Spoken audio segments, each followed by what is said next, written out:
there's always imagery attached to this stuff, and I'd rather it be interesting than not.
Welcome to the Dreams of Consciousness podcast.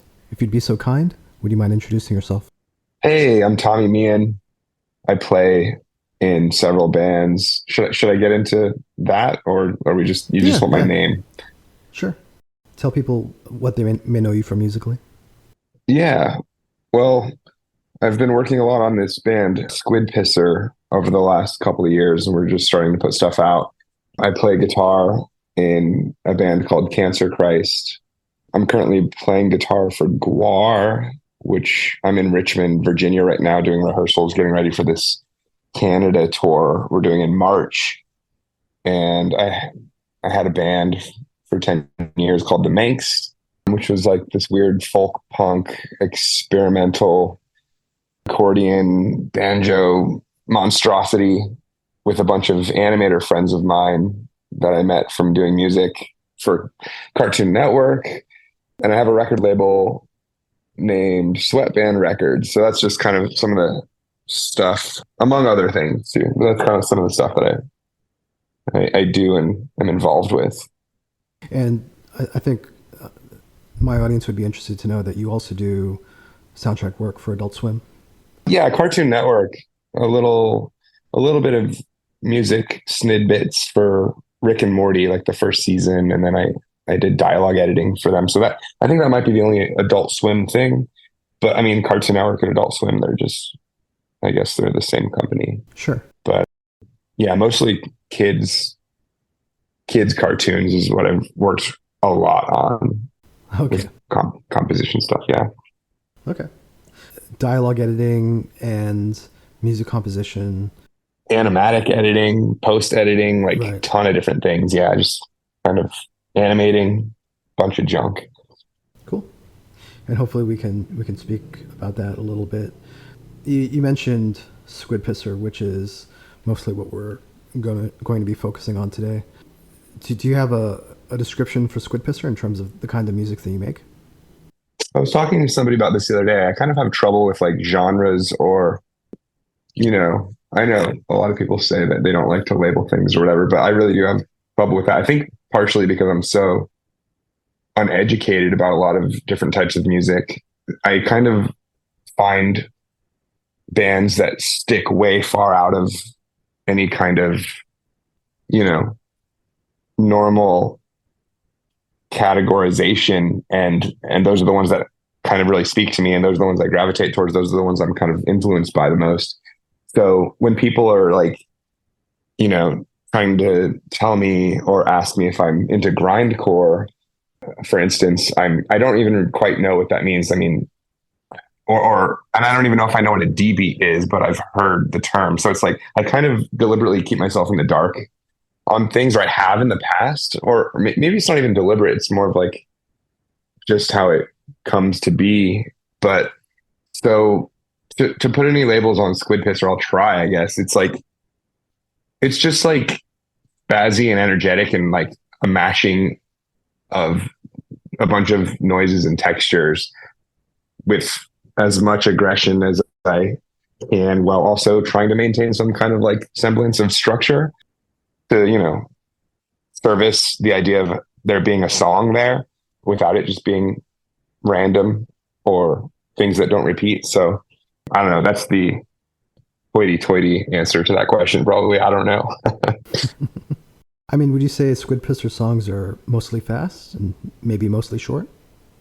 Yeah, I guess that depends on your definition of both of those things. I think pretty, they're longer than some bands' songs, and but they're pretty fast. They're high energy, I guess, like, and that's an itch I've been meaning to scratch for like 15 years doing this band Squid Pisser, and I finally got around to doing it, and it feels really good. So, yeah.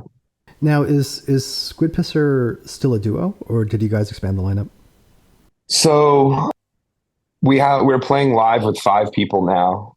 It's 2 guitars, bass, drums, and myself on vocals, which is weird because I had never done that before until, I don't know, a few months ago. We started playing shows that way. It was Steph and I, the drummer, Steph Carolina.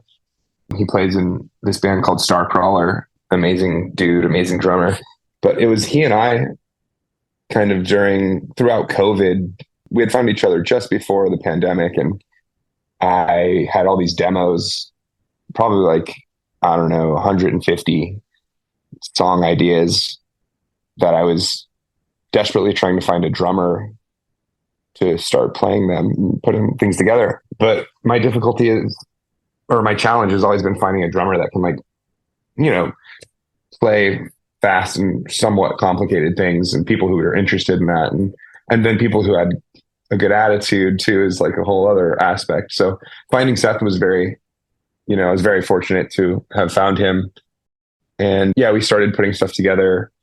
We're a 2-piece effectively, I guess, for a couple of years, but we were just recording and trying to get all the songs together, and I knew that once they were coming out, then it'd be a lot easier to find people. And also I had kind of done this democratic method of starting bands, and then them kind of like forming into, the sum of all parts. And I wanted to kind of avoid that with this project. I wanted to really just like spell everything out, create a vernacular, create like, an image and all of these different aspects. Like a blueprint for the band. Exactly. Yeah. Totally that. Yeah. Just like, cool, here it is. If you like it, come help build it with me. And it's been working. And I found some really great guys that I love. And yeah, we're having a lot of fun. And so we're setting up tours and stuff now, and we have releases scheduled. And we're always working on new things. There's a bunch of demos in the works and stuff. So yeah. So now it's a 5-piece. I want to take a step back a little bit. When you say that you're not really familiar with what grindcore is or what a D beat is, What kind of music were you listening to growing up, and what led you to the kind of music that you make now? Yeah. I mean, there's a whole, journey as with anybody's like musical journey.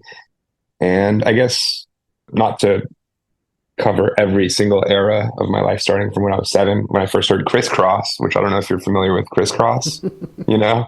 So that was like, The rap group, right? yeah, yeah. Yeah, yeah. Unfortunately, Right. So that was like the first, right. Yeah. I still listen to that album. It's great. It's fun. That was like my first cassette tape. But wasn't their whole thing that they wore their jeans backwards or something? yeah, all their clothes backwards, their basketball jerseys and stuff. And, from, I don't know how old I was, like 9 or something. So it's like accessible, Right. Yeah. and digestible for me at that time. And yeah, so that's kind of like was the first music I had heard. We didn't grow up with music in my house. It was baseball on the radio from my dad. And then I don't know why nobody really was into music.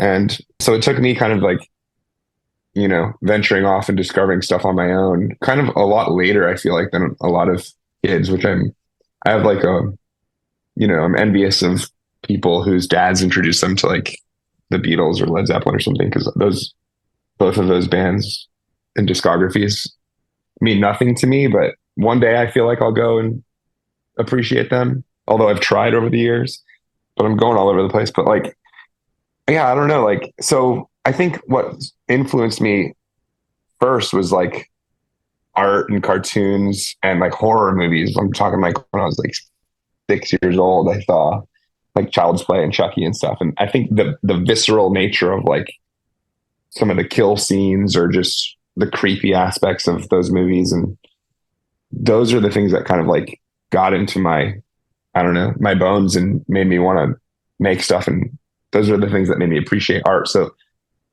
that kind of like carried on to when I started getting into bands like, Marilyn Manson when I was in 6th grade or something. Antichrist Superstar had come out, and it's just like, whoa, this is like, the ultimate weird, bizarre stuff that I can find.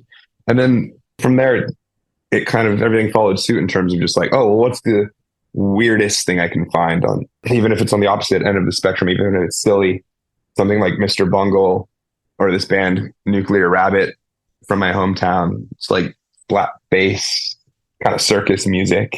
And then from there, it was like Buckethead. I'm just kind of like hitting the big influences. And then Guar. What was a band that you heard early on that made you think, or maybe not even a band, maybe just a style of music that made you think, oh, this is something I want to do. I want to pursue making music. I want to pick up a guitar and start writing songs. I think it was Green Day's Dookie. That was like I was probably 8 or something. And every kid had that. And then it was that. And then I got Silverchair's Frog Stomp. Do you remember Silverchair? I do. I actually just got a press release from somebody who compared the album that they put out to Silverchair. Oh. And I remember thinking, I'm not sure you're going to sell many records that way.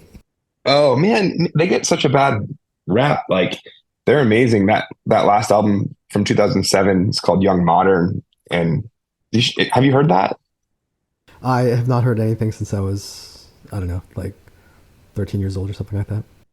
Right. Yeah. Because they kind of like got pigeonholed as like this Nirvana clone grunge ripoff thing. But like, well, I mean, in fairness, a lot of the marketing was A, the lead singer kind of looked like Kurt Cobain because he had long blonde hair, and B, they're extremely young. Like I think they're still in high school when they put out that first album. Exactly. And so a lot of the marketing kind of backfired. It may have sold a lot of records, a lot of copies of that first album, but in the long term, it probably hurt them in terms of people taking them seriously as a band.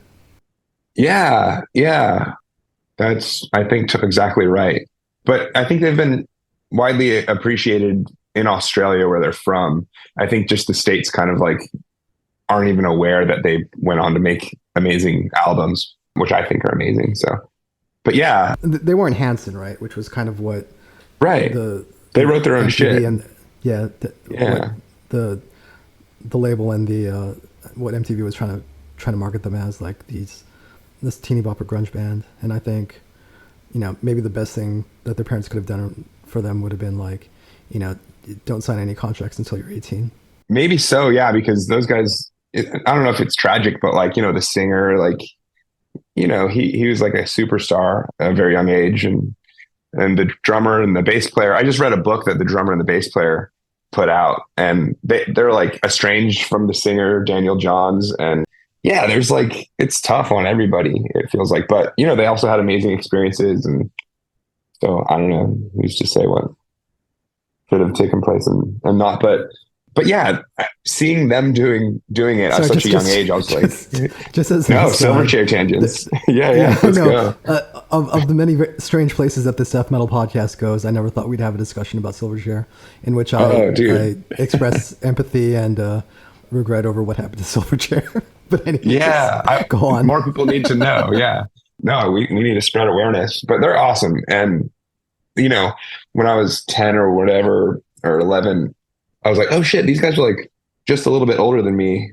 And it was just super inspiring. And I think whenever you see like people that aren't like, I don't know, already big mega rock stars, or people who live in LA or this unattainable place, you see people are from someplace like a town like your own. It's then very like inspiring. You're like, shit, oh, I can do that. Or local bands from my hometown. Like we had this place called the Phoenix Theater in Petaluma, California, in the Bay Area, and like Metallica played there. It's this tiny theater, but like Devo, Metallica, AFI would play there. I would go see Guar there all the time, and then I also would play there like with my own band. So it was just like, it's like, oh shit, I can do it. I'm playing the same stage as like my favorite artist.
I guess we'll speak about this a little bit more when we speak about Squid Pisser and your live performances.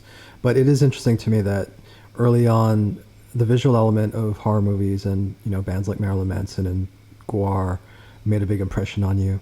And there's a strong visual element in a lot of the music you make now as well.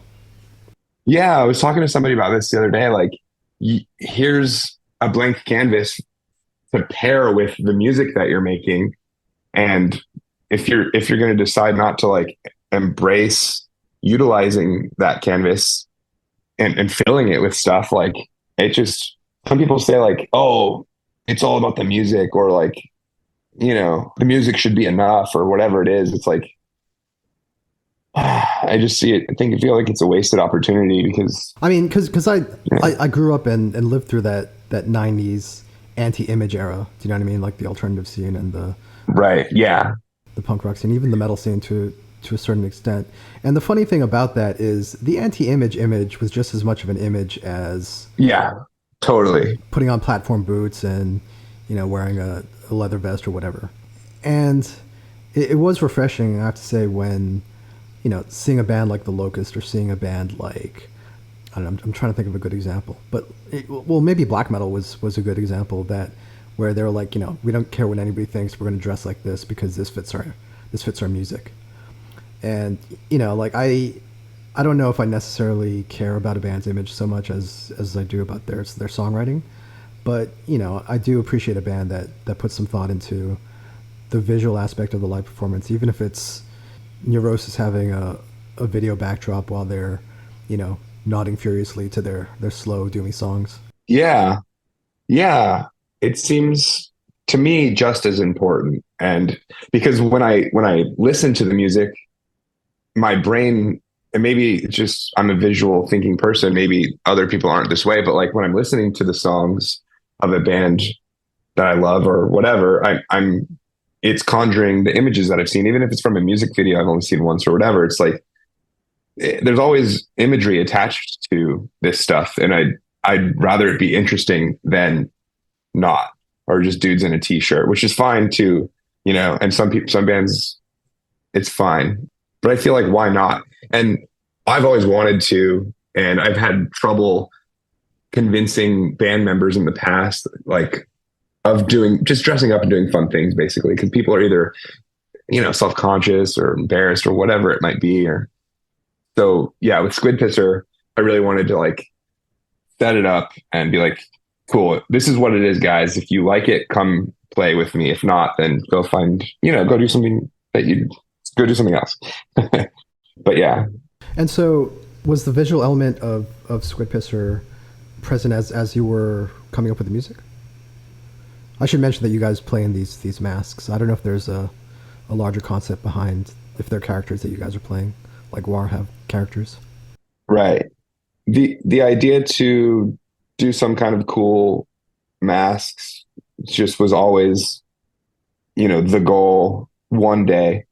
And we had kind of done some things like that with the Manx and dressed up, whether it was for videos or like one-off shows and stuff. But yeah, with Squid Pisser, it's something I always like really wanted to dive into. And then I met a friend out here in LA who's from Richmond, Virginia, actually, Eris Deo, and Eris sculpts and draws and directs videos and does all kinds of stuff. And they are just an amazing artist and person in general. And we teamed up on these masks and stuff. And like, they came out really great. We kind of just collaborated back and forth with like sketches and stuff. But to answer your question about whether or not Squid Pisser is like has this concept behind it, it currently I think can just kind of all be found in the lyrics and stuff. Like there's not really any statements or lore or anything overtly clearly spelled out for anybody, and that's just kind of the way we're keeping it for right now, and we'll see what happens, I think. Okay. Why those specific masks that your friend made for you? They seem to kind of like... Why the squids, basically? Yeah. I mean, they're not even squids specifically. Like, I don't know. That's just, it kind of like encapsulated the feeling and the image, and I thought they just paired well together. And they're kind of like constantly evolving, or these ones are kind of devolving. Like the masks are kind of like breaking down rapidly as we're playing shows and stuff. So who knows what we're going to do in the future if we're going to do different ones. But as much as I also say like it's just as important, it's like there's not much even like I have to say about them other than just like this is what they are. It helps us bring you to a different place vibe wise when you're watching us play than if we didn't have them on. And that's kind of the goal, is to whisk people away to another place for half an hour with this soundtrack and these creepy characters on stage, and just hope you can kind of feel like you're in a horror movie of sorts. So that's kind of the idea. Okay. So with Squid Pisser and with the music that you write for Cartoon Network, what is the process for you when you sit down to write music? Yeah, I have a lot of different kind of ways to get going with little seeds of pieces, and it really just depends on what's being asked of me or what I'm asking of myself. And so like for something like an episode of a cartoon or something where there's, I'll sit with the show creator and we'll do what's called a spotting session, and we'll find the places in the episode. It's usually an 11-minute episode that I was working on. And we're like, cool, we want music here, here, here, here, here. And it's like, 15, 20, 30 different cues, something like that. And if it depends on what's going on, if there's like a country band playing in the episode, if there's a dude, playing guitar, or if it's a horror episode, or if it's a comedy, or in general, a lot of times there's all of that sometimes in one episode. And a lot of those styles I wasn't familiar with before having to sit down and being asked to turn it in a week. And so I'll start with all kinds of different like approaches, whether it's, a lot of it is with using software instruments and plugins. And I have like so many different instruments that I use in Logic and through Contact, which is like a sampler plugin. And sometimes I'll start with a drum beat. A lot of times I'll map out a tempo, especially if it's like kind of a score to picture piece where there's like action or chase or something. And I'll just kind of like map everything out with a tempo and have my markers that I want to hit, and in terms of beats. And then that'll give me like a good kind of structure or bones. And then I'll kind of fill things in, whether it's with like drums first, and that'll be either rock drums or like orchestral sounding stuff, or like African percussion, whatever it is. And then I'll usually add a bass. I'll kind of build up from the ground up with rhythm, bass, and then melodies and chords and stuff. But again, like there's a million ways that I would like approach something. Sometimes it's just a piano. I like writing with a piano because it's very just, you're only focused on the melody and harmony, really. And there's not all these like timbres kind of getting in your way of like, it's just one sound. So I like writing that way. And then you can go and like augment that once you've created all the harmonies and stuff. I mean, pianos and keyboards are so flexible in terms of like, you can be very sparse and very, very minimalistic, or you can be, big and orchestral. You can be very melodic, or you can be like very percussive and just hit a chord over and over and over again. Yeah, exactly. They're so versatile. And that's a great way to like compose music. I see why so many people do it. And I've begun doing that more and more as I've gotten older. It seems like the interest you had in bands like Mr. Bungle and Nuclear Rabbit, who were very eclectic, and genre fluid is a term that I heard recently that I like, but weren't stuck in one style or another, became very, very useful for you when you started making music for soundtracks and things like that, because you can switch back and forth between different styles easily. Yeah, very true. And listening to stuff from different genres, I mean, but a lot of times, like if I'm asked again to like score something, it'll be that day where I'm like, okay, I have to really like do my homework in a short amount of time, in a couple hours or something, like listen to a bunch of whatever style it is. And sometimes I'm not familiar with it at all. Like I had to not cover, but like do a version of a Dolly Parton song one time, and like, okay, what about this like makes it signature Dolly Parton sounding, Yeah. So it's an interesting challenging process, but it's super rewarding when or sometimes you fucking blow it and you're like, man, well, that's what you're getting because the deadline's right now. So I wish I could have done that better. That's happened a couple times, but that's all like a learning part of the learning process. And most of the time it's just myself being disappointed in it, not anybody else. Usually it's good enough. It's just I wish I could have done it better. But yeah. Well, by comparison, though, Squid Pisser does seem to be specific to, like, if somebody told me this is a Squid Pisser song, I know what to expect. Do you know what I mean? Right. In terms of like the manic and the aggressiveness of the music. When you sit down to write a Squid Pisser song, do you have a process that you stick to? It's funny because I only really sat down to write Squid Pisser songs one time over the course of like, yeah, over the course of like 3 or 4 months, kind of, where I just really went into like a furious writing mode, and I took many different approaches. Sometimes it would just be programming odd drum beats on my computer, and sometimes it would be like taking a keyboard, but something like I have a Moog Matriarch, and just having it kind of set to very noisy sounds, not really anything tonal. And I would just come up with interesting sounding riffs and or ideas like rhythms or whatever, and kind of start from there. Or I do the same thing with my guitar. I'd get very like ring mod centric, and where there's not really like a tonal center, but I'll write an entire song with it, and it has different parts and everything, and then I'll reverse engineer, then I'll add a bass line. Or like I was with John Clardy recording, he's from Terra Melos, and he recorded 3 Squid Pisser songs, and we were in the studio tracking 2 songs that I had demoed, and then we had extra time, so we're like, let's just like improv some stuff, John. And he just like went off for, I don't know, like half an hour or something, and I ended up taking that, cutting it. Mostly I think it was all complete, but we turned that into a song called Vibe Monster, which we got our friend Joey Karam from The Locust to do vocals on. And so they've all been different. That one started with the drums, and a lot of them start with guitar, though. Yeah, that is kind of like, because I'm like a guitar player, I guess, first. But I try all kinds of different things. But it's been a while since I've really actually like done a furious kind of writing session for Squid Pisser. I have a bunch more demos that I did do recently, but I don't know. We'll see. I think it's going to be different every time, which is exciting. So are all the songs that will be released on the EP and that were released on that first album from that first session?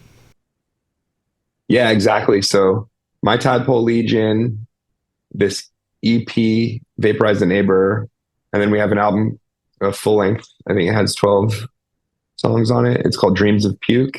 That's coming out on Skin Graft and Sweatband Records. Those were all recorded at the same time, for the most part, minus a few with John Clardy, but very, very close to the other sessions. So yeah. And we've basically just been trying to figure out ways to release them. And that whole process is stupid. A lot of times just like trying to get everything together and getting art and talking to people to try and figure out how we're going to release things and spacing things out. And so, yeah, but that's where we're at with it.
So in a few weeks, you'll be releasing both an EP and a CD through Skin Graft Records and through your own label, right? Sweatband Records? Yeah.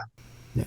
And so the EP is called Vaporize a Neighbor, and the CD is called Vaporize a Tadpole, which will compile both the EP and your first album, My Tadpole Legion, as well as some unreleased tracks that you recorded. Let's start with the EP. And along with the EP, there's going to be a comic book. Can you tell me a little bit about that comic? Yeah. The comic was Mark's idea. Mark runs and operates Skin Graft. And he mentioned like when Skin Graft has historically kind of done a lot of comics with their 7-inch releases.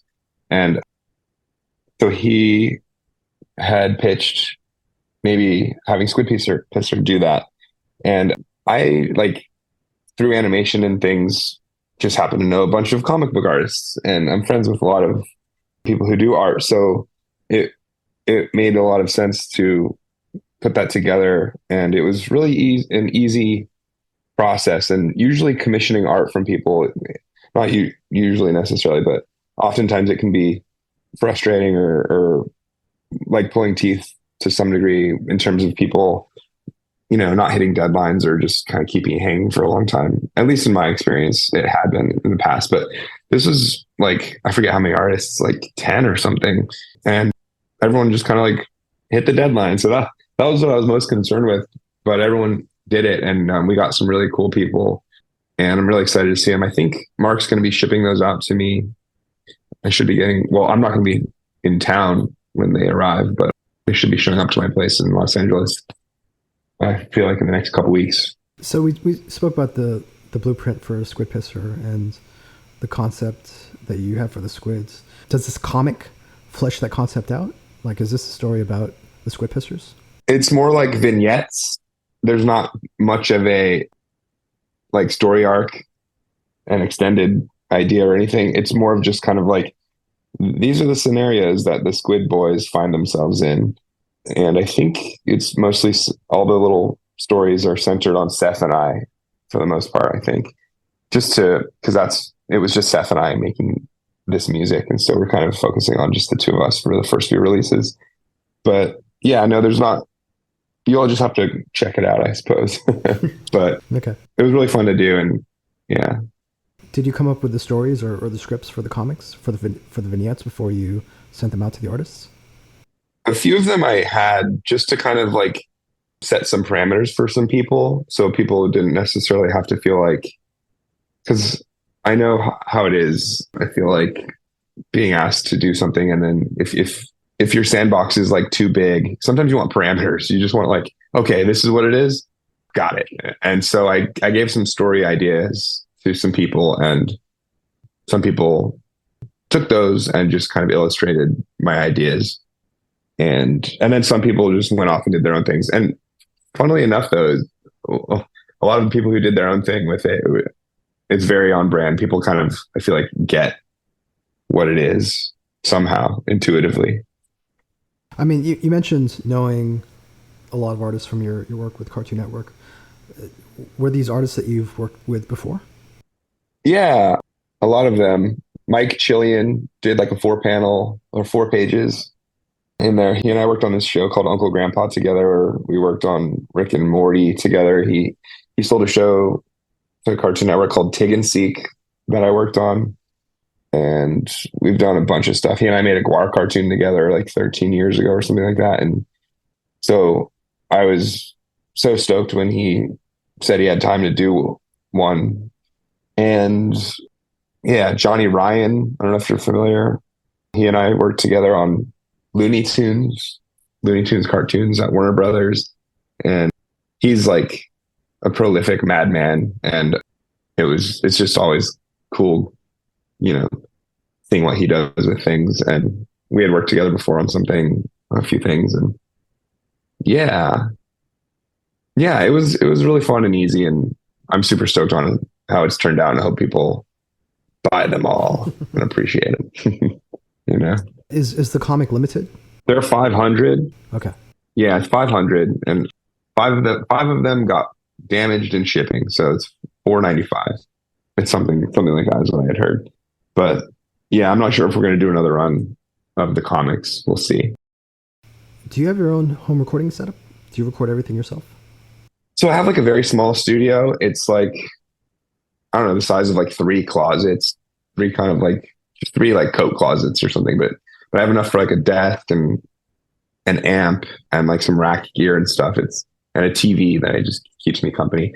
Yeah, I can't do drums in there, but I've done drums. I'll do drums at other studios and then bring those into my home studio and then do all the guitar, bass and vocals, keys and everything else I'll track in my place in Los Angeles. And I'm starting to tinker around with the idea of bringing other bands in as well. And I'm talking to my friend Shimon Cassette. He has several projects. And so we're talking about maybe getting together doing something. So that would be the first band or other musician really that I've had in there aside from the projects that I've done. But yeah, it'd be fun. Is there a studio that you like to go to record the drums? Yeah, there's this place in downtown Los Angeles called Seahorse Sound.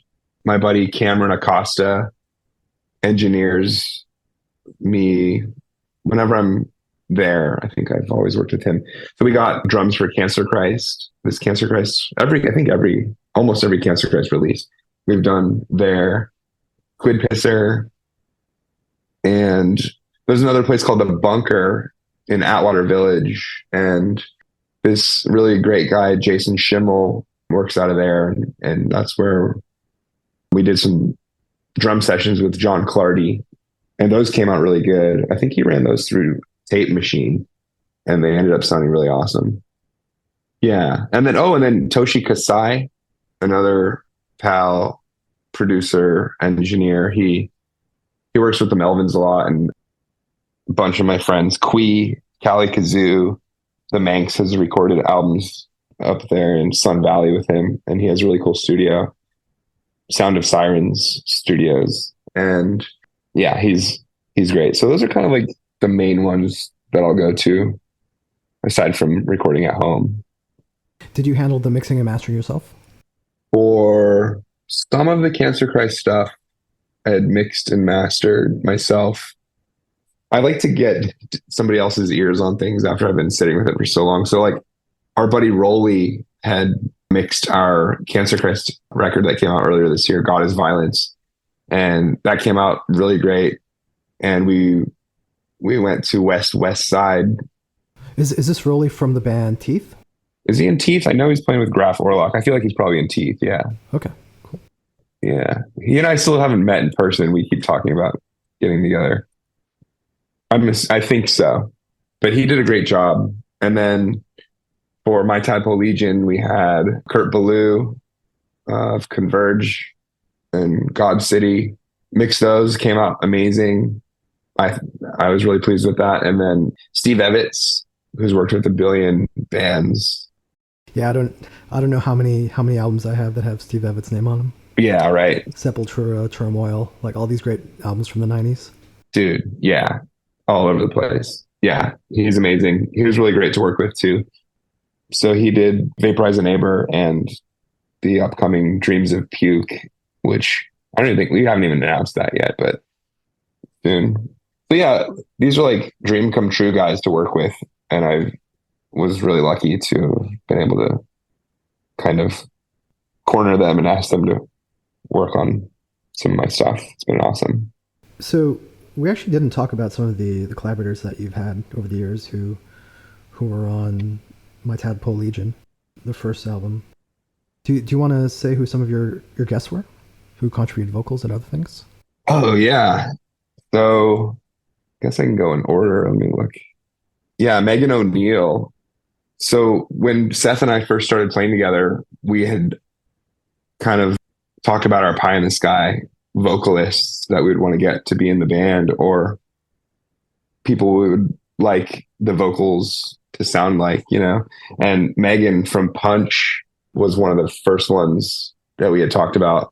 And then it just so happened that our really good friend Mike Manischewitz, who we work with on music videos and mostly music videos, I mean, he and I are close friends, we go surfing and stuff, and known each other for a long time. But he went to prom, I think it was, with Megan. And so we were like, what the fuck? That's insane. Do you think you could ask her if she'd be down to throw vocals on this? So she came over to my studio one day and I had like vegan donuts or something for her. And yeah, we spent a whole day just tracking. And we've become closer every time we're in the same city. We end up seeing each other now. And she's great. She's playing in King Woman, another cool band. And so that was a cool one. And then Arrow from Starcrawler, Seth, is in Starcrawler as well. So that was another perfect kind of pairing, I think, with this Crucifix cover that we had done, Marching for Trash. So her voice really lended itself well to that. It's just super snotty and sassy and just slimy kind of. That was a fun one. Yeah, that was great. Nikki from Necrogoblicon. Yeah, Nikki, I've been friends with Necrogoblicon for a long time. The Manx, my old band, used to play with them.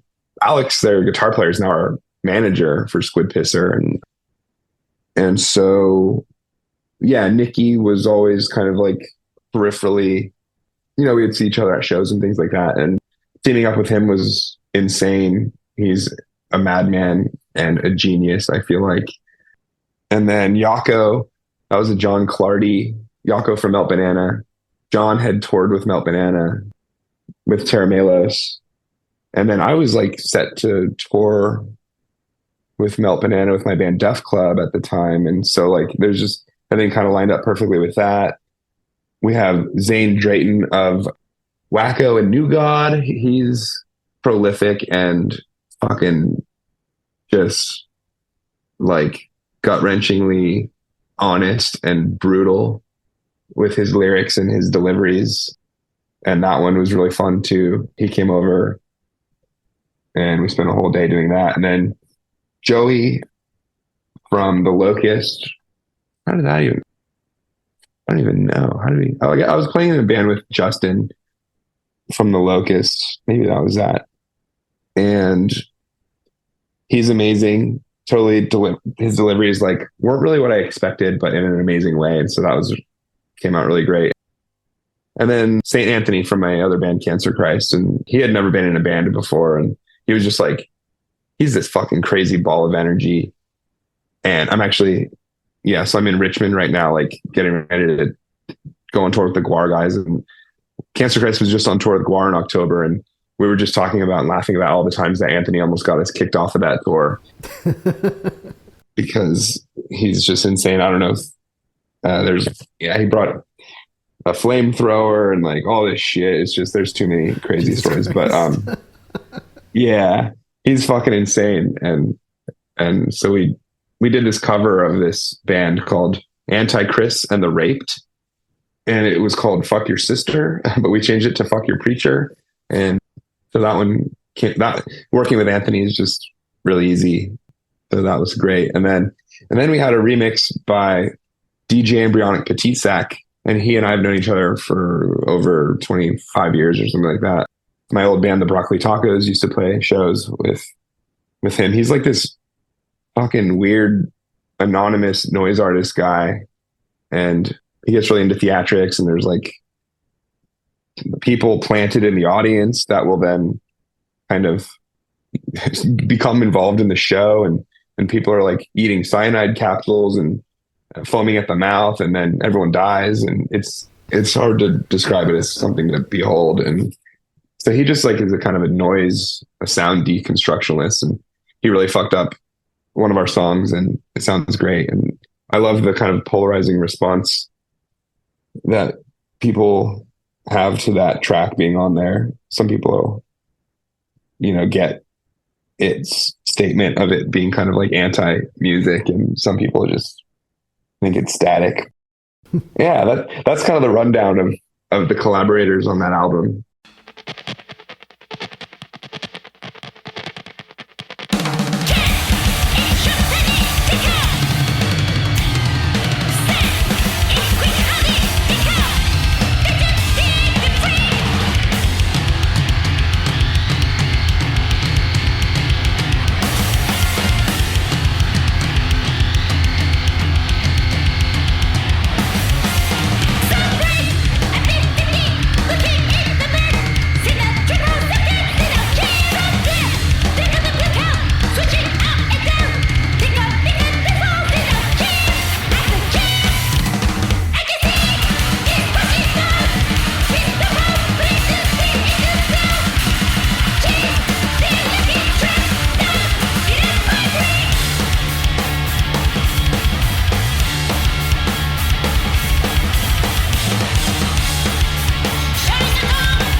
So as an engineer, and this isn't specific to Anthony or any of the other guest vocalists that you mentioned, but sometimes it's tricky to get that live energy, that the energy that a vocalist brings live to the studio, because the mic is somewhat unforgiving about performances. You know what I mean? Like, Yeah. as an engineer, do you have a method or philosophy in terms of capturing vocal performances? Yeah, I feel like everyone leaves my studio with a headache after they've been doing vocals because it's just like, maybe maybe we're all cut from the same cloth.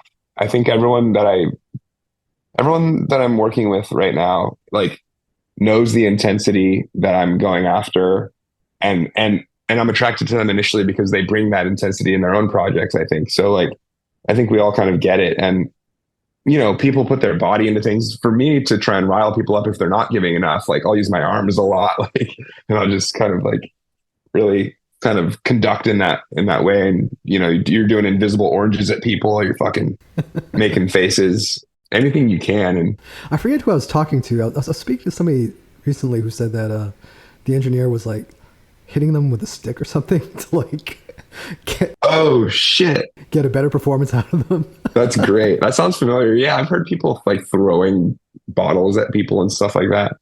Maybe like Ross Robinson or something with Slipknot, some crazy stories or something.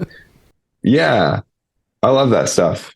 Man, yeah, because like being in the studio, it's such a fucking ritual. You're capturing, or it's like ritualistic. You're capturing this thing. The whole thing is to capture this magic. And like, if it's not a memorable experience, like, what are you actually doing? It's like when you want to listen back on something you recorded, it's like there should be something there of note, Yeah. Well, some vocalists freeze up. Oh yeah. I mean, they're fine. They're fine in front of an audience and they're fine in the rehearsal space. But then once they're isolated and it's just them, with the cans on in front of the mic, like you don't really get the same thing out of them. Yeah, you're right. I've played in bands with some people that really do freeze up when the red light's on. And it's so interesting, like, where if it's not on, they'll play it perfectly. And then you're, okay, we're doing a take. And there's some weird psychology there. It's bizarre. I mean, yeah, I can relate though in certain ways, not recording so much, but like in other instances, in more recent instances, like I've been playing with Guar these last few days, and like I'm getting over the kind of initial jitters of that because like they've been my favorite band since I was a teenager.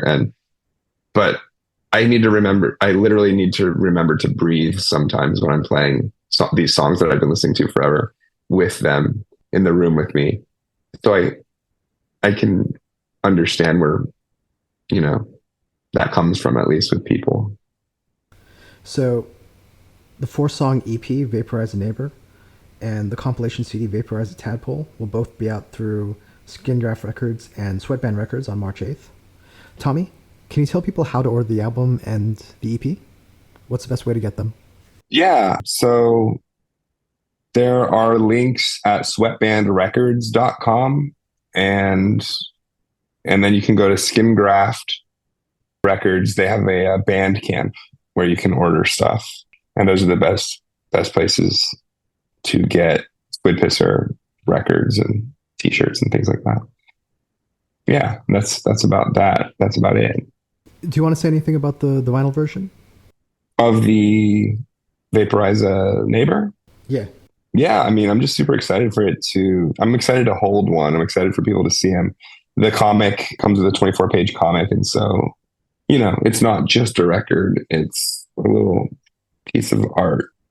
And a lot of people were involved in that. And that's like one of my favorite things to do too, is just like, it makes it more special when there's like a collaborative kind of camaraderie / mashing of worlds. And so I'm just excited to have so many cool people all involved with it. And if people want to follow Squid Pisser or Sweatband Records online, or even your own personal projects and the stuff that you're doing with Cartoon Network, what's the best way to get all that info? Yeah, so I have a website called sweatbandrecords.com. I also have a professional website called castlebarf.com, and you can kind of check out a bunch of film and TV stuff that I do, record label stuff. Just it's kind of like a summary of everything. Like if I die tomorrow, this will be, at least I have this, and that's my legacy. So, and oh, and Instagram, you can find me on Instagram, Tommy Meehan Official, and Squid Pisser, Cancer Christ, Sweatband Records, and yeah, that's about it. I mean, there are a number of videos for Squid Pisser. Do you want to say anything about the videos and where people can watch them? Oh yeah, good point. So yeah, Squid Pisser is very video centric. It's just a fun thing to do, and teaming up again. Mike Manischewitz, blockbustervideo.org is his website. If you need a music video, that guy's amazing, and I love working with him. He's hilarious. And Dylan Vaughn is directing a video right now for a song coming off of Dreams of Puke. My buddy Dylan, he's done stuff with Skeletal Remains. He's done a lot of music videos, and he's an amazing cinematographer and creative in general. We got all kinds of people. Juicy Jaden on Instagram did this video for My Tadpole Legion with Yako of Melt Banana. And that's like this crazy, like bizarro animation style. And that came out really great. We got Gilbert Trejo, who directed the video for Marching for Trash with Arrow. And that came out really great. Gilbert is the son of, what's his dad's name? Danny Trejo? Danny Trejo, yes. Yeah. For Machete. Legend. Yeah. Yeah. And yeah, I'm just looking through the videos now, seeing what else. I think that's kind of it right now. Does Squid Pisser have its own YouTube page, or is it on the label YouTube page? A lot of videos are going to be either on Sweatband's YouTube page or 31G. My Tadpole Legion came out on 31G Records. But yeah, we should probably get our own page. I don't know. I don't know how stuff like that works. But yeah, Sweatband. I put everything on Sweatband for the most part. Well, and we have like 4 more videos in the can that are slated to come out pretty soon. So be on the lookout for 4 new videos over the course of the next few months. And then we'll be working on more kind of all the time, perpetually. And as you mentioned, you're getting ready to tour with Guar. This episode will be coming out relatively soon. So do you want to tell people where they can catch you with Guar, or maybe when some of your other projects may be going on tour? Yeah, Guar, we're doing a Canada, and I guess we're skipping back and forth between Canada and the US from the East Coast to the West Coast all throughout March.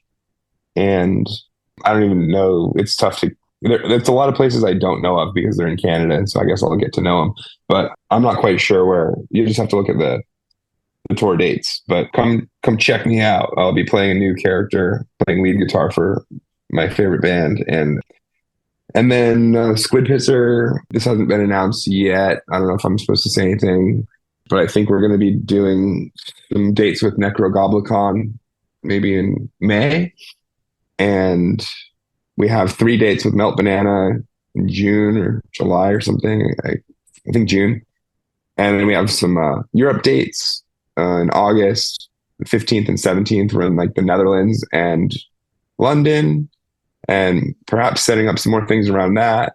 And Cancer Christ is playing March 2nd at First Street Billiards in Los Angeles. And I think March 23rd at Poor Kids Mansion with a band called Cunts.